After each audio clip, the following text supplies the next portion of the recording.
Assalamualaikum warahmatullahi wabarakatuh. Anak-anakku, kalian kelas 10, putra maupun putri yang berbahagia. Sebelum pembelajaran akidah akhlak kita mulai, marilah kita bersama-sama terlebih dahulu membaca suratul Fatihah. Dengan bacaan suratul Fatihah ini kita diberikan kesehatan, diberikan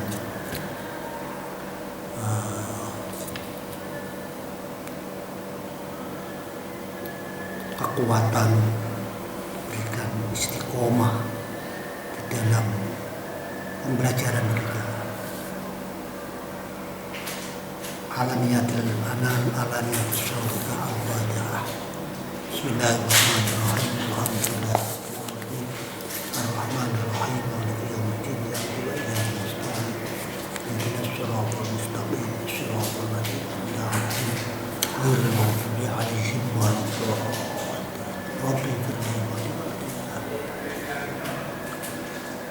Selanjutnya akidah akhlak akan membicarakan macam-macam tauhid. Menurut para ulama mutakallim, macam-macam tauhid ini terbagi 3 bagian. Kalau membicarakan dengan kata-kata tauhid itu berarti satu, menyatukan, satu, mengesahkan. Yang pertama adalah tauhid rububiyah, tauhid yang menguasai, tauhid yang merajai, malikul mulk, malik yaumiddin. Itu masuk kategori rob, rububiyah, menguasai, merajai, mengatur. Ini rububiyah, mengatur segala kehidupan makhluknya, mengatur segala gerak-gerik makhluknya. Ini sifat Allah yang roh.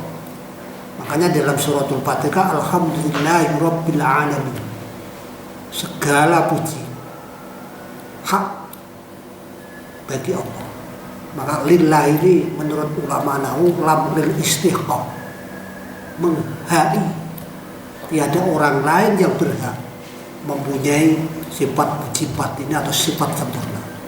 Rabbil alamin, sifatnya lafzul jalalah, Allah yang menguasai alam semua ini, alam semesta ini, alam wong. Bahkan kalau orang Jawa, Kiai Jawa Rabbil alamin akan mengerani wong alam kabeh, wong alam. Al-alamin, alam ini apa yang disampaikan oleh Imam Wahab bin Manbah, alam sebanyak 80.000 alam. Bayangkan, 80.000 alam. Alam dunia ini adalah sebagian satu yang kita rasakan, yang kita nyatakan hidup di dunia ini. Bayangkan, itu alam dunia. Bahkan pada waktu kita di perut buah gerba ibu, kita ada merasa itu alam, masuk alam jabang bayi atau alam jabang bayi yang ada di perut ibu. Nanti kalau sudah mati pindah ke namanya alam barzah. Nanti terus alam-alam akhirat. Itu untuk manusia. Maka manusia menempati, menurut sebagian ulama, menempati 7 alam. Yang pertama, alam yang bertempat kekerib bapak, tulang punggung, pada punggungnya ayah. Setelah itu kedua, alam pindah perutnya ibu. Setelah itu melahirkan di dunia. Setelah itu 4, alam barzah. 5, alam akhirat. Alam akhirat nanti alam mahsyar. Yang terakhir, yang ketujuh adalah alam akhir, ke surga atau alam neraka. Ini alam surga atau neraka. Kehidupannya di neraka atau di surga atau neraka dulu, karena itu orang mukmin untuk dimasukkan ke surga, menghilangkan dosanya di neraka dulu, terus dinaikkan ke surga. Ini baru 7 yang diketahui oleh manusia. Padahal alam 80.000 alam, alamul malakut. Ini alamnya para malaikat. Bayangkan alamul mulki, alam yang di langit, alam di bumi, terus alamnya ikan di air, alamnya jin, alamnya malaikat.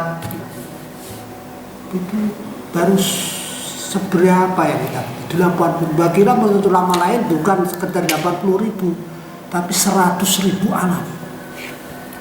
Allah mempunyai 100.000 alam, mengaturnya 100.000 alam. Rabbil alamin. Ini tauhid rububiyah. Rabbus samawati wal ardh, yang mengatur beberapa langit dan bumi. Terus yang kedua adalah tauhid ilahiyah, tauhid asma wa sifat. Tauhid asma wa sifat adalah Allah adalah Maha Esa tentang sifat-sifat, nama-nama dan sifat-sifat. Nama-nama Asmaul Husna 99. Walillahil asmaul husna wad'uhu biha, inna lillahi tis'atan wa tis'ina isman faman ahsaha dakhalal jannah. Sesungguhnya Allah memiliki 99 nama-nama yang baik. Barang siapa yang hafal, maka akan masuk surga. Kita sering sudah menghafalkan tentang Asmaul Husna. Baru masuk kelas, mau pembelajaran pertama, kita bersama-sama menghafal Asmaul Husna. Semoga kita masuk surga itu Allah. Walillahil asmaul husna fad'uhu biha. Allah mempunyai beberapa nama baik, maka berdoalah dengan Asmaul Husna. Ada ulama yang mengatakan ada 5 perkara yang dirahasiakan oleh Allah. Pertama adalah ridho Allah, itu dirahasiakan. Bukan berarti mendapat ridho Allah adalah orang itu ahli ibadah, jungkung, rinongi, pengine jungkung ibadah, rinone poso,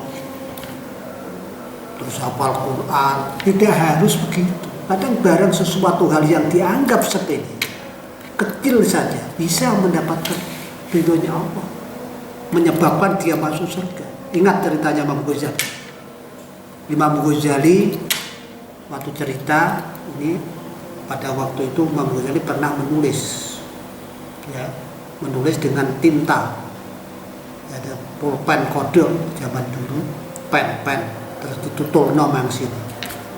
Ditutulno di mangsinya, dia mau menulis, terus ada lalat terus mendekati mencelok di pennya Imam Ghazali itu. Imam Ghazali berhenti,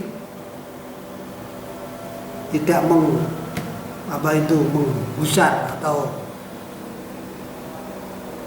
membuang lalat itu atau meminggirkan lalat itu, tapi dia terus disedot mangsinya itu sampai habis.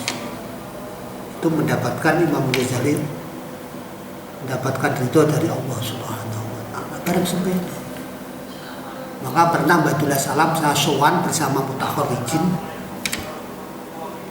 Badullah wasiate wong iku aja nyepele barang sepele. Ceritane kaya Imam Ghazali iku.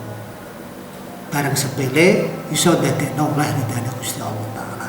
Iso dadi sebabe mlebu swarga. Imam Ghazali ditakoki karo Gusti Allah taala. Hai Imam Ghazali, kamu bisa masuk surga sebab apa? Jawab Imam Ghazali, sebab saya beribadah Gusti. Tidak. Sebab saya mengarang kitab Ihya 4 jilid. Tidak. Terus akhirnya terjawab oleh Allah Subhanahu wa taala, kamu masuk surga adalah sesuatu hal yang kecil, suatu hal yang sepele, kamu belas kasihan dengan lalat. Kamu bisa masuk surga. Nah ini. Yang kedua adalah bencinya Allah, ghadabullah. Ini juga begitu, tidak harus sesuatu hal yang besar, tapi kecil pun juga bisa melakukan ghadabullah, bentuknya itu Allah Ta'ala. Kadang-kadang yang ngentek kancane sithik iso uga oleh dan mendapatkan bentuknya Gusti Allah. Yang ketiga adalah Lailatul Qadar. Lailatul Qadar ini disamarkan oleh Allah Subhanahu wa taala. Lailatul Qadar ini rahasianya Allah. Tanggal berapa Lailatul Qadar turun? Apakah tanggal 1? Ya, apakah tanggal 17? Dirahasiakan. Ya mungkin tanggal 1, mungkin tanggal 17, mungkin tanggal 27, atau al-awakhir al-asra al-awakhir, tanggal 10 Ramadan yang terakhir, tanggal 21 sampai 30. Nah itu bisa juga Lailatul Qadar nuzul atau turun pada waktu tanggal 10 akhir. Mungkin tanggal 1. Nah, yang keempat adalah waliullah, walinya Gusti Allah Ta'ala. Walinya Gusti Allah Ta'ala dirahasiakan. Wali sejak kecil dibuat gila, padahal itu wali rahasia, tidak ditampakkan. Yang kelima adalah Asmaul Husna. Asmaul Husna 99 itu apabila ada salah satu Asmaul Husna untuk berdoa, minta kepada Allah melalui salah satu Asmaul Husna itu pasti langsung dijaga oleh Allah Subhanahu wa taala. Ini dirahasiakan. Apakah ya Rahman, apakah ya Rahim, apakah ya Wadud, tidak tahu. Itu dirahasiakan oleh Allah Subhanahu wa taala. Makanya kita di dalam berdoa semuanya dengan Asmaul Husna sebenarnya, insyaallah akan dijaga oleh Allah Subhanahu wa taala. Terus tauhid yang ketiga itu tauhid itu asma wa sifat. Tauhid yang ketiga adalah tauhid uluhiyah. Tauhid uluhiyah adalah tauhid yang Maha Esa, yang Esa di dalam sembah, yang Esa di dalam sesembahan, yang Esa yang berhak disembah. Itu uluhiyah. Ilahu itu pengiran. Wa ilahukum ilahu wahid. Satu, Tuhan yang satu. La ilaha illallah wa rahmanur rahim. Wa ilahukum ilahu wahid. Qul huwallahu ahad. Allah adalah Maha Esa. Allah adalah walam yalid Allahu samad, lam yalid walam yulad walam yakul lahu kufuwan. Allah adalah Maha Esa. Esa di dalam zatnya, Esa dalam sifatnya, sifat dan af'alnya, perbuatannya satu semua. Tidak ada yang bisa menyerupai siapapun, ada makhluk apapun tidak menyerupai tentang af'alnya Allah, zatnya Allah, sifatnya Allah. Itu tauhid uluhiyah. Selanjutnya ya, untuk hari Kamis yang akan datang bisa dilanjutkan ya. Semoga diberi kesehatan selalu kita semua. Besok hari Kamis bisa bertemu kembali. Cukup sekian dulu anak-anakku semua kelas 10 putra putri, semoga bermanfaat. Wabillahi taufiq wal hidayah. Wassalamualaikum warahmatullahi wabarakatuh.